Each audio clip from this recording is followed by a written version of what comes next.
എപ്പിസോഡിന്റെ തുടക്കത്തിൽ നമ്മുടെ ഇൻഫ്ലുവൻസർ പെൺകുട്ടിയാണ് കേട്ടോ കാണിക്കുന്നത്. പുള്ളിക്കാരി ഏതോ ഒരു ലിഫ്റ്റിലാണ്, നമ്മൾ ആദ്യം കണ്ടില്ലായിരുന്നു ഒരു ലിഫ്റ്റ്, ആ ലിഫ്റ്റിലാണ് കേട്ടോ. ഇതിനകത്ത് ആകെ 19 എന്ന് പറയുന്ന നമ്പറേ ഉള്ളൂ. അതിനകത്ത് പിടിച്ച് നിൽക്കുന്ന നേരം ഇത് ഒറ്റ പോക്കാണ് ലിഫ്റ്റ് താഴോട്ട്. അങ്ങനെ അവിടെ പോയി ജസ്റ്റ് ഒന്ന് മറിഞ്ഞു വീഴുന്നുണ്ട് ഇൻഫ്ലുവൻസർ. ഇതിനുശേഷം ഡോറ് തുറക്കുമ്പോഴാണ് ആ സ്ഥലം കാണാൻ എന്ത് അടിപൊളിയാണെന്നറിയാമോ? ഈ ഫെസ്റ്റ് ഒക്കെ നടക്കത്തില്ലേ, അതുപോലത്തെ ഒരു സ്ഥലം. ജോക്കേഴ്സ്, പിന്നെ ഇല്ല കറങ്ങുന്ന പമ്പരം, അങ്ങനത്തെ കുറെ സാധനങ്ങളുണ്ട്. അടിപൊളി സ്ഥലമാണ്. പക്ഷെ അതിനകത്ത് ഒളിഞ്ഞിരിക്കുന്ന അപകടങ്ങളുണ്ടല്ലോ, അത് അടിപൊളിയല്ല. അപ്പൊ നമ്മുടെ ഹീറോയിനെയും കാണിക്കുന്ന സമയത്ത് അങ്ങോട്ട് അങ്കിളൂടെ വരുന്നുണ്ട് കേട്ടോ. പിന്നെ ഓരോരുത്തരായിട്ട് വരുന്നുണ്ട്. Fan boy, short hair, rowdy pine, അവരെല്ലാവരും കൂടെ വരുന്നുണ്ട് കേട്ടോ. ഇങ്ങോട്ടാണ് ഈ ഇൻഫ്ലുവൻസർ വരുന്നത്. എന്നിട്ട് ഇൻഫ്ലുവൻസർ വിചാരിച്ചിരിക്കുന്നത് ഇത് സ്വപ്നമാണെന്നാണ്. എന്നിട്ട് അവരോട് ഓരോ കാര്യങ്ങളൊക്കെ ഇങ്ങനെ തമാശയ്ക്ക് പറയാണ്. അവൾക്കിപ്പോഴും ഇതിന്റെ സീരിയസ്നെസ് മനസ്സിലായിട്ടില്ല. ഇതേ നേരം ഫാൻ ബോയ് റൗഡി പൈനോട് ചോദിക്കുകയാണ് ഒരു പെൺകുട്ടീനെ എങ്ങനെയാണ് പ്രൊട്ടക്ട് ചെയ്യേണ്ടതെന്ന്. അത് കേട്ടിട്ടാണെങ്കിൽ ഈ റൗഡി പൈൻ ഇൻഫ്ലുവൻസർ പെൺകുട്ടിയുടെ അടുത്ത് ചെല്ലുകയാണ്, എങ്ങനെയാണ് ഒരു പെൺകുട്ടീനെ പ്രൊട്ടക്ട് ചെയ്യുന്നതെന്ന് കാണിക്കാൻ. എന്നിട്ട് അവളോട് ചെന്നിട്ട് സംസാരിക്കുകയാണ്, ഇവിടെ ഒരുപാട് അപകടങ്ങളുണ്ട്, അപ്പൊ ഞാൻ നിന്നെ പ്രൊട്ടക്ട് ചെയ്യാം, നീ എപ്പോഴും എന്റെ കൂടെ കണ്ടാൽ മതിയെന്ന്. ഇത് കേട്ടപ്പോഴുണ്ടല്ലോ ഈ ഇൻഫ്ലുവൻസർ പെൺകുട്ടി കൈ മടക്കി ഒരു അടിയാണ് അവന്റെ മുഖത്ത് നോക്കിയിട്ട്. അതായത് ഈ പറഞ്ഞത് ഇൻഫ്ലുവൻസർ പെൺകുട്ടിക്ക് ഇഷ്ടപ്പെട്ടില്ല.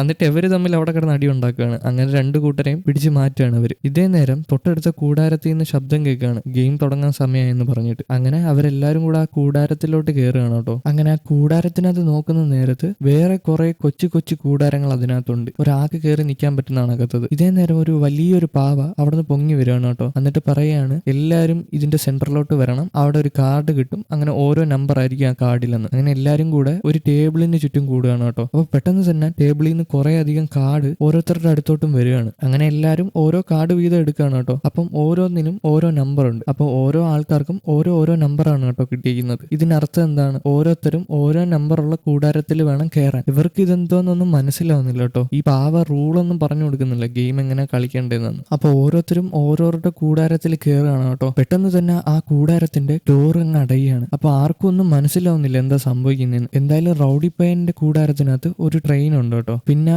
എല്ലാ കൂടാരത്തിലോട്ടും ഒരു ട്രെയിൻ പാളം ഇങ്ങനെ കണക്റ്റഡ് ആണ്. ഓരോ കൂടാരം 1, 2, 3 അങ്ങനെ 7 കൂടാരത്തിലും ട്രെയിനിന്റെ പാളം കണക്റ്റഡ് ആണ്. പെട്ടെന്ന് തന്നെ ആ പാവ പറയാണ് ആ ട്രെയിനിനകത്തൊരു ബോംബുണ്ട്, അത് ലാസ്റ്റ് കറങ്ങി എവിടെ വരുന്നോ അവിടെ വെച്ച് പൊട്ടുന്നു. അതായത് ഈ ട്രെയിൻ പൊട്ടുന്നതിന് ഒരു 3 മിനിറ്റ് എടുക്കും. അപ്പൊ 3 മിനിറ്റ് കഴിയുമ്പോഴായിരിക്കും ആ ബോംബ് പൊട്ടുന്നത്. അതിനു മുമ്പ് വേറൊരു പാവയുണ്ട് കേട്ടോ. ആ പാവേനെ വേണം ഇവർക്ക് പൊട്ടിച്ച് കളയാൻ. എന്നാൽ ഇത് ആരുടെങ്കിലും കൂടാരത്തിൽ വെച്ച് പൊട്ടുവാണെങ്കിൽ അയാളായിരിക്കും ഈ ഗെയിമിൽ ശിക്ഷിക്കപ്പെടുന്നത്, ഔട്ടാവുന്നത് എന്ന് ഈ പാവ പറയുന്നുണ്ട് കേട്ടോ. അങ്ങനെ റൗഡി പയ്യൻ വെപ്രാളപ്പെട്ടിട്ട് ആ ട്രെയിൻ ഇങ്ങനെ സ്റ്റാർട്ടാക്കാൻ തുടങ്ങുകയാണ്. അതൊരു ചാവി പിടിച്ച് തിരിച്ചാലേ ആ ട്രെയിൻ പോകത്തുള്ളൂ. അങ്ങനെ ഒരു സെറ്റപ്പാണ്. അമ്മക്ക് പണ്ട് അങ്ങനത്തെ കാറൊക്കെ ഇല്ലായിരുന്നു, മറ്റേ ഇങ്ങനെ കറക്കി വിടുന്നത്, അത് കണക്കത്തെ ഒരു സെറ്റപ്പാണ്. അപ്പൊ ഈ ഹീറോയും മനസ്സിൽ ചിന്തിക്കുന്നുണ്ട്, അവർക്ക് ഗെയിമിന്റെ ഏകദേശം ഒരു സെറ്റപ്പ് മനസ്സിലായി. അതായത് ആ ട്രെയിൻ എവിടെ വെച്ചാണോ പൊട്ടിത്തെറിക്കുന്നത് അവര് മരിച്ചു പോകുന്നു. അപ്പൊ അവര് തമ്മിൽ അത് അങ്ങോട്ടും ഇങ്ങോട്ടും കണ്ടുപിടിക്കുകയാണ്. ഇതേ നേരം മറ്റേ ട്രെയിൻ ഇല്ലേ, റൗഡി പയ്യൻ വിട്ട ട്രെയിൻ, അതാണെങ്കിൽ നേരെ അങ്കിളിന്റെ കൂടാരത്തിലോട്ടാണ് ചെല്ലുന്നത്. അങ്ങനെ അങ്കിളും ആ ട്രെയിനിനെടുത്ത് കറക്കുകയാണ്. അതിനുശേഷം ഇൻഫ്ലുവൻസർ പെൺകുട്ടിയുടെ കൂടാരത്തിലോട്ട് വിടുകയാണ് കേട്ടോ. ഇതേ നേരം ഹീറോയിനും കൂടെ അതിനൊരു പരിഹാരം കണ്ടുപിടിക്കുകയാണ്. എന്തായാലും ഇതിനകത്ത് ഒരാൾ മരിച്ചേ പറ്റത്തുള്ളൂ, പക്ഷെ ഒരു വഴിയുണ്ട്. അതായത് ഈ ട്രെയിൻ പൊട്ടിത്തെറിക്കാൻ 150 മിനിറ്റ് ആണ്, അതായത് 3 മിനിറ്റ്. അപ്പൊ നോക്കുന്ന സമയത്ത് നമ്മൾ ട്രെയിൻ കറക്കണം. അതായത് ആ ചാവി ഇട്ട് തിരിക്കാനായിട്ട് 5 സെക്കൻഡും ഒരു കൂടാരത്തിൽ നിന്ന് മറ്റൊരു കൂടാരത്തിലെത്താൻ 10 സെക്കൻഡും. അങ്ങനെ ഒരു കാൽക്കുലേഷൻ സെറ്റ് ആക്കുകയാണ്. മീൻസ് എവിടെയെങ്കിലും ഒരു ഡിലേ വരുത്തുവാണെങ്കിൽ കറക്റ്റ് ആ പാവയിൽ വെച്ച് പൊട്ടിക്കാം. പക്ഷെ ഇവർക്ക് എന്തെങ്കിലും മിസ്റ്റേക്ക് പറ്റുവാണെങ്കിൽ,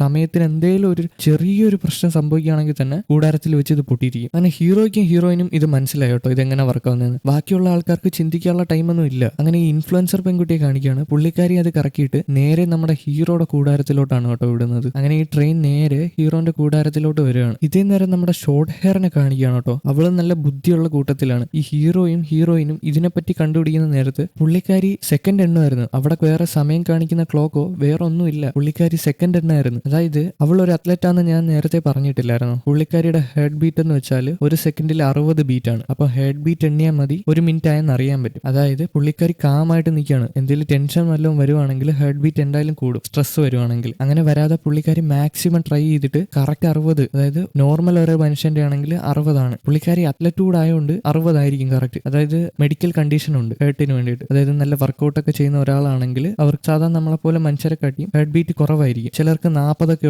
ഉണ്ട്. അതുപോലെ ഷോർട്ട് ഹെയറിനും 60 സെക്കൻഡ് ആണ് കേട്ടോ. അപ്പൊ അങ്ങനെ പുള്ളിക്കാരി അവിടെ നിന്ന് എണ്ണാണ്. അപ്പൊ ഇത് എണ്ണുന്നത് ഹീറോയ്ക്കും മനസ്സിലായി. അപ്പൊ അവർക്ക് സമയം നോക്കാൻ വേറെ ആരുടെയും ഹെൽപ്പ് ഉണ്ടല്ലോ, ഷോർട്ട് ഹെയറിനെ നോക്കിയാൽ പോരെ. അങ്ങനെ ഹീറോ ആ ട്രെയിനിനെ ഓൺ ആക്കിയിട്ട് നേരെ വിടുന്നത് ഹീറോയിന്റെ അടുത്താണ് കേട്ടോ. ഹീറോയിന്റെ തൊട്ടിപ്പുറത്താണ് ഷോർട്ട് ഹെയർ. അങ്ങനെ ഹീറോയിൻ നേരെ ആ ടോയ് ട്രെയിനെ പറഞ്ഞു വിടുന്നത് ഷോർട്ട് ഹെയറിന്റെ കൂടാരത്തിലോട്ടാണ്. എന്നാൽ അത് ഷോർട്ട് ഹെയറിന്റെ കൂടാരത്തിലോട്ട് പോകുന്നില്ല കേട്ടോ. അവിടെ ചെന്നിട്ട് മറ്റേ മറ്റേ ആ പാവ പറയാണ് റിവേഴ്സ് അടിക്കുമെന്ന്, അതായത് പോയ ട്രെയിനിനെ തിരിച്ചു വിടുകയാണ് റിവേഴ്സിലോട്ട്. അപ്പൊ കറക്റ്റ് 150 സെക്കൻഡ് 5 സെക്കൻഡ് കുറയാണ്. അങ്ങനെ ഹീറോയിൻ ഈ ട്രെയിനിനെ വീണ്ടും ഹീറോന്റെ അടുത്തോട്ട് പറഞ്ഞു വിടുകയാണ് കേട്ടോ. ഹീറോ പിന്നെ ഇൻഫ്ലുവൻസർ പെൺകുട്ടി എടുത്ത്. ഇപ്പോഴാണ് ഹീറോയിൻ ഈ കളിയുടെ ഒരു ഇത് മനസ്സിലായത്. ഈ കളിയുടെ പേര് ബ്ലോ മീ അപ്പ് എന്നാണ്. അതായത് മീ ഉദ്ദേശിക്കുന്നത് ആ കുട്ടി പാവേനെയാണ്, വലിയ പാവേനല്ല, ആ തറയിൽ നിൽക്കുന്ന കുട്ടി പാവേന. ആ കുട്ടി പാവേനെ വേണം പൊട്ടിത്തെറിപ്പിച്ച് കളയാൻ. എന്നാൽ ഇവർക്ക് ഒരു അബദ്ധം പറ്റി. കുറച്ച് ടൈം കൊണ്ട് ഡിലേ ചെയ്തിരുന്നെങ്കിൽ തൊട്ടടുത്ത് തന്നെ ആ പാവ ഉണ്ടായിരുന്നു കേട്ടോ. ആ പാവേനെ വെച്ച് തന്നെ പൊട്ടിത്തെറിപ്പിക്കായിരുന്നു. എന്നാൽ അവള് നേരെ ഇതിനെ തിരിച്ചു വിട്ടു. അപ്പൊ എന്തായാലും ഇത് കറങ്ങി വരാൻ കുറെ സമയം എടുക്കും കേട്ടോ. അപ്പൊ ഈ 180 മിനിറ്റ് എന്തായാലും കഴിയും. ഇതൊക്കെ കഴിഞ്ഞപ്പോഴാണ് ഹീറോയിന് ഇതിനെപ്പറ്റി ഒരു ബോധം വന്നത് കേട്ടോ. അവളെ പറഞ്ഞിട്ട് കാര്യമില്ല, റൂളൊന്നും ഈ പാവ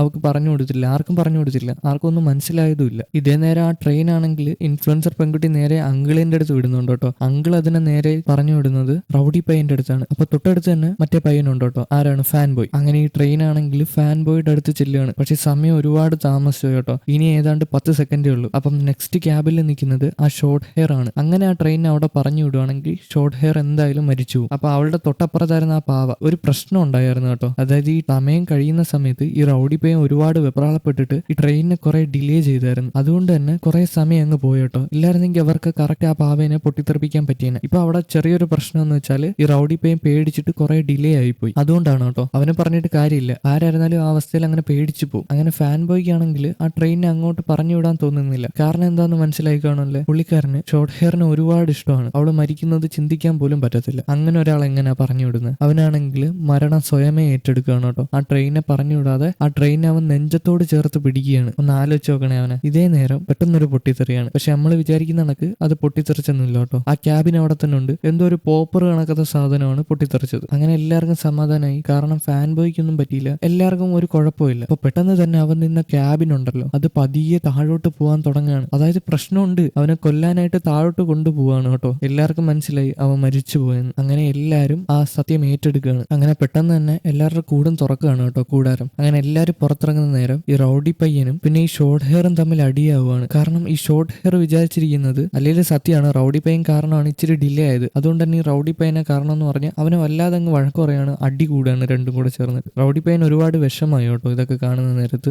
ഇതേ നേരം മറ്റേ പാവ വീണ്ടും സംസാരിക്കാൻ തുടങ്ങാണ്. വീണ്ടും അടുത്ത ഗെയിം തുടങ്ങാൻ പോണ്. പെട്ടെന്ന് ഒന്ന് കാർഡ് എടുക്കാൻ പറയും. അങ്ങനെ ഓരോരുത്തർക്കും വീണ്ടും കാർഡ് കിട്ടുകയാണ് കേട്ടോ. അങ്ങനെ എല്ലാവരും കൂടെ ഓരോ കൂടാരത്തിൽ വെച്ച് കയറാണ്, അവരവരുടെ നമ്പറുള്ള കൂടാരത്തിലോട്ട്. പക്ഷെ ഇപ്രാവശ്യം ഒരു കൂടാരത്തിനകത്ത് വേറൊരു പാവയാണ് കേട്ടോ. ഒരു പാവയാണ് കൂടാരത്തിനകത്ത് നിൽക്കുന്നത്. എന്നാൽ ഇതേ നേരം ആ പാവ സംസാരിക്കുകയാണ്, വലിയ പാവ. എന്നിട്ട് പറയാണ് ആദ്യം പോയ പയ്യന്, അതായത് ഫാൻ ബോയ്ക്ക് കുഴപ്പമൊന്നുമില്ല, അവൻ വേറൊരു സ്ഥലത്തുണ്ട്, അവനെ രക്ഷിക്കണമെങ്കിൽ ഈ കളി ജയിച്ചാൽ മതി എന്ന് പറയും. അല്ലെങ്കിൽ ഒരാൾ തോറ്റിട്ട് അവനെ പോയി രക്ഷിച്ചുകൊണ്ട് വരാമെന്നും പറയും. അപ്പൊ അവരെന്തായാലും ഗെയിം കളിക്കാന്ന് തീരുമാനിക്കുകയാണ് കേട്ടോ. പക്ഷേ ഇപ്രാവശ്യം ഗെയിം കളിക്കുന്ന സമയത്ത് ഒരുപാട് വ്യത്യാസം വന്നിട്ടുണ്ട്. കാരണം സമയം പഴയതുപോലല്ല, ട്രെയിനിന് സ്പീഡ് കൂടിയിട്ടുണ്ട്. ഇവരുടെ കാൽക്കുലേഷൻ മൊത്തം തെറ്റിപ്പോവാണ്. ഇത് മനസ്സിലാക്കിയിട്ട് ആർക്കും നന്നായിട്ട് കളിക്കാനൊന്നും പറ്റുന്നില്ല. പ്രത്യേകിച്ച് ഷോർട്ട് ഹെയറിന് ഒട്ടും പറ്റുന്നില്ല. അവളല്ലായിരുന്ന സമയം നോക്കിക്കൊണ്ടിരുന്നത്. അങ്ങനെ അവളുടെ ഹാർട്ട് ബീറ്റ് ഒക്കെ കൂടുകയാണ്. കാരണം അവൾക്കും അവനെ ഒരുപാട് ഇഷ്ടമായിരുന്നു. ആരെ? ഫാൻ ബോയിന്. അതുകൊണ്ട് തന്നെ ഒരാൾ നഷ്ടപ്പെടുമ്പോഴല്ലേ അതിന്റെ വേദന അറിയത്തുള്ളൂ. അതുകൊണ്ട് തന്നെ അവളെ കൊണ്ട് എണ്ണാനൊന്നും പറ്റുന്നില്ല. അവളുടെ ഹാർട്ട് ബീറ്റ് കൂടുകയാണ്, വല്ലാണ്ടാവുകയാണ്. അങ്ങനെ അവൾ നിർത്തുകയാണ്, എണ്ണാക്കാൻ പറ്റത്തില്ല. അതുകൊണ്ടാണ്. ഇതേ നേരം ഹീറോ മനസ്സിലെന്തോ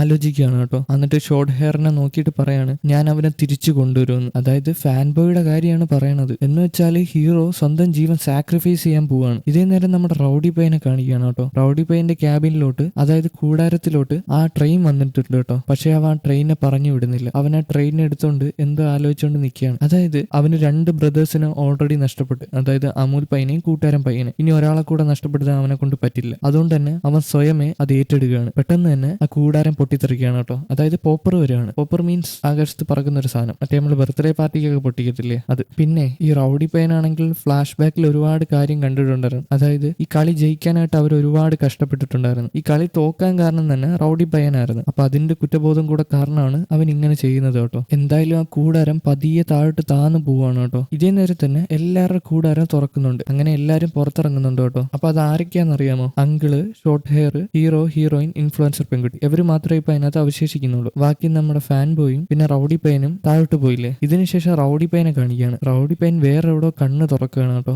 ഏതോ ഒരു ഇരുട്ട് നിറഞ്ഞ സ്ഥലത്ത്. അവിടെ ആണെങ്കിൽ അവൻ മാത്രമേ ഉള്ളൂ. അവനാണെങ്കിൽ ഒരു കൊക്ക എന്നൊക്കെ പറയാം. ആ കൊക്കയുടെ തൊട്ട് മണ്ടയിലാണ് താഴോട്ടൊരു കുഴിയാണ്. അതുവല്ല അവിടെ മൊത്തം വെളിച്ചമൊന്നുമില്ല, ഇരുട്ടാണ് ഫുള്ള്. ഇതും കാണിച്ചുകൊണ്ടാണ് ഇന്നത്തെ ഈ എപ്പിസോഡ് ഇവിടെ തീർന്നിരിക്കുന്നത് കേട്ടോ. എന്നാ പിന്നെ നമുക്ക് അടുത്ത വീഡിയോ ആയിട്ട് കാണാം. ഓക്കെ, ഞാൻ ഓക്കെ പറയാൻ വരട്ടെ ഗൈസ്. ഞാൻ 2 ദിവസമായിട്ട് വീഡിയോ ഇട്ടിട്ടില്ല. കാരണം നമ്മുടെ അവിടെ മഴ തുടങ്ങി കേട്ടോ. അപ്പൊ ഈ മഴയുടെ ഡയറപ്പ് ഭയങ്കരമായിട്ടാണ്. അപ്പോൾ അത് റെക്കോർഡ് ചെയ്യാൻ പറ്റത്തില്ല. ഞാൻ സംസാരിക്കുന്ന ഒന്നും കേൾക്കത്തില്ല റെക്കോർഡ് ചെയ്യുന്ന നേരത്ത്. അതിന് എത്ര നല്ല മൈക്കാണെന്ന് പറഞ്ഞാലും ഈ മഴയുടെ ഡയറപ്പ് ഭയങ്കരമായിരിക്കും. അപ്പോൾ പകല് തൊട്ട് വൈകുന്നേരം വരെ മഴയായിരിക്കും. അങ്ങനെ ഞാൻ രാത്രി റെക്കോർഡ് ചെയ്യാന്ന് പറഞ്ഞിട്ട് വൈകുന്നേരം കിടന്നുറങ്ങിയിട്ട് റെക്കോർഡ് ചെയ്യാനിരിക്കും. എന്നാലുണ്ടല്ലോ ഒരു ജീവിയുണ്ട്, അതായത് ക്രിക്കറ്റ് എന്നാ പറയുന്നത്. ഞാനത് ഗൂഗിൾ നോക്കി കണ്ടുപിടിച്ചതാണ്. മീൻസ് അതിന്റെ മലയാളം എനിക്കറിയില്ല. ഈ വെട്ടിലില്ലേ ഗ്രാസ് ഹോപ്പർ, അതിന്റെ വേറെ കളർ ഇല്ലാത്തൊരു സാധനം. ആ സാധനമാണെങ്കിൽ രാത്രി ഇരുന്ന് കിളി കിളി കിളി കിളി എന്ന് പറഞ്ഞാലേക്ക് അത് ഇങ്ങനെ മൈക്ക് കിട്ടും. നിങ്ങൾ എന്റെ 2-3 ദിവസത്തെ വീഡിയോ എടുത്ത് നോക്കിയാൽ മതി. ഞാൻ രാത്രിയാണ് റെക്കോർഡ് ചെയ്തേക്കുന്നത്. അതിനകത്തെല്ലാം ഈ വെട്ടിലല്ല ക്രിക്കറ്റാണ്, അതിങ്ങനെ കിടന്ന് ചിലയ്ക്കുന്ന ശബ്ദമുണ്ട്. അപ്പൊ ആ ശബ്ദം വെച്ചിട്ട് റെക്കോർഡ് ചെയ്യുമ്പോൾ നിങ്ങൾക്ക് ഭയങ്കര ഡിസ്റ്റർബൻസ് ആയിട്ട് തോന്നും. അതുകൊണ്ടാണ് ഞാൻ 2 ദിവസമായിട്ട് വീഡിയോ ചെയ്യാഞ്ഞത്. റെക്കോർഡ് ചെയ്യാൻ പറ്റുന്നില്ല. അങ്ങനെ ഞാനാണെങ്കിൽ